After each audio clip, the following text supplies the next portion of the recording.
Oke, hari ini kita bakal ngebahas sesuatu yang unik banget dan ya bisa dibilang cukup kontroversial. Ini adalah filosofi spiritual dari seorang perempuan bernama Ririn Attika. Inti dari ajarannya adalah tentang pengetahuan gaib dan sebuah pertempuran sengit yang katanya terjadi bukan di luar sana tapi di dalam diri kita masing-masing. Kita mulai langsung dari kutipan yang kuat ini ya. Dari awal, Ririn Attika langsung menegaskan kalau semua ajarannya ini bukan dari dia loh. Dia mengklaim semua ini adalah perintah dari sebuah entitas yang dia sebut Nur Muhammad. Nah, kalimat ini jadi kunci buat ngebuka semua kerangka berpikirnya dia. Jadi nanti kita bakal bahas apa aja. Pertama, kita lihat misinya yang kontroversial itu. Terus kita selami dari mana sumber pengetahuannya. Lanjut ke pandangannya soal ibadah, konsep perang batin, gimana dia ngelihat bukti yang sebenarnya. Dan terakhir, kita tarik kesimpulan universal dari filosofinya. Nah, pertanyaannya kan apa sih yang bikin seseorang mau nyebarin ide-ide yang beda banget kayak gini dari pemahaman umum?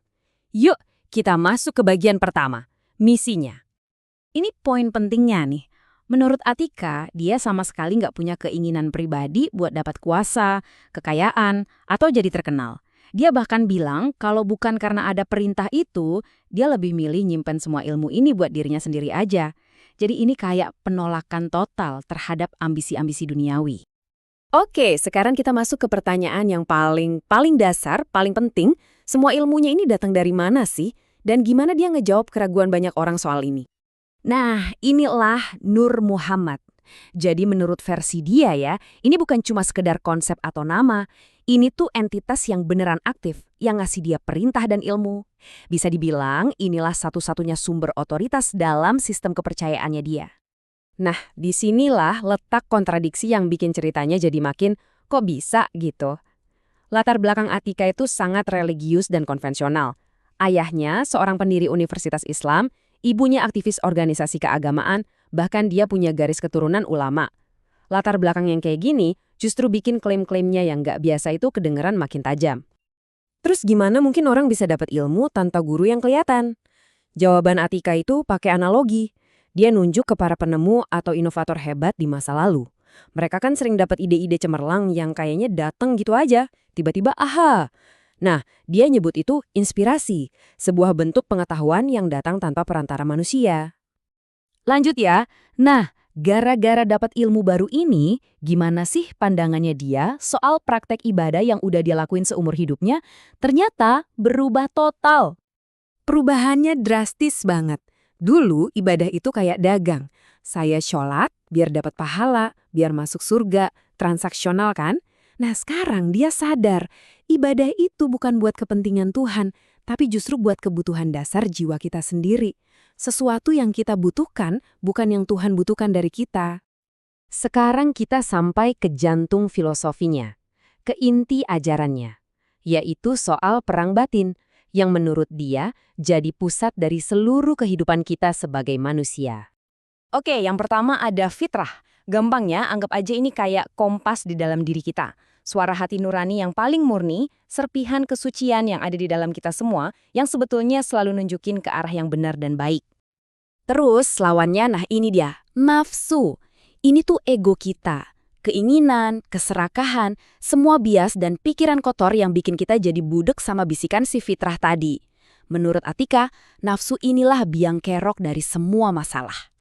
Jadi kebayang ya, di dalam diri kita ini, setiap saat ada medan perang. Si fitrah ini bisik-bisik lembut ngasih tahu kebenaran.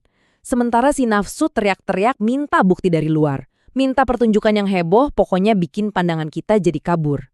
Perang inilah yang katanya jadi definisi perjalanan hidup kita. Kalau udah ngomongin ginian, pastikan pertanyaannya, buktinya mana? Disinilah dia beda. Dia justru nolak bukti yang paling umum di dunia spiritual, yaitu mukjizat. Jadi, Attika ini nggak nawarin mukjizat yang wah yang bisa dilihat orang banyak, nggak ada. Buat dia, satu-satunya bukti nyata itu ya pengalaman pribadi. Coba aja terapin ilmunya dan rasain sendiri efeknya di dalam diri. Jadi ini lebih kayak ajakan buat riset pribadi, bukan pertunjukan publik. Dia ngasih 3 alasan kenapa mukjizat itu bukan bukti yang sah. Pertama, kalau kita butuh lihat keajaiban dulu baru percaya, itu tandanya hati kita lagi dikuasain sama nafsu, sama ego. Kedua, kekuatan super itu, menurut dia, bukan cuma milik utusan Tuhan, makhluk lain juga banyak yang sakti. Dan yang ketiga, yang paling penting, tujuan kita hidup itu bukan buat nonton sulap, tapi buat ngalahin ego kita sendiri. Dari semua itu, kita sampai di kesimpulan akhirnya. Sebuah pesan yang menurut dia ya berlaku buat semua orang. Gak peduli apapun agamanya, apapun labelnya. Tesis utamanya sesederhana itu. Seluruh tujuan keberadaan kita di dunia ini, menurut dia, bisa dirangkum dalam satu kalimat ini. Menaklukkan ego di dalam diri kita sendiri. Dan poin ini yang bikin ajarannya jadi universal banget. Dia bilang, perang lawan nafsu ini tugas semua manusia. Gak peduli kamu agamanya apa, atau bahkan kalau kamu seorang ateis sekalipun, tugasnya tetap sama. Dia ngasih contoh yang, wah, provokatif banget. Coba pikir, siapa yang kondisinya lebih baik?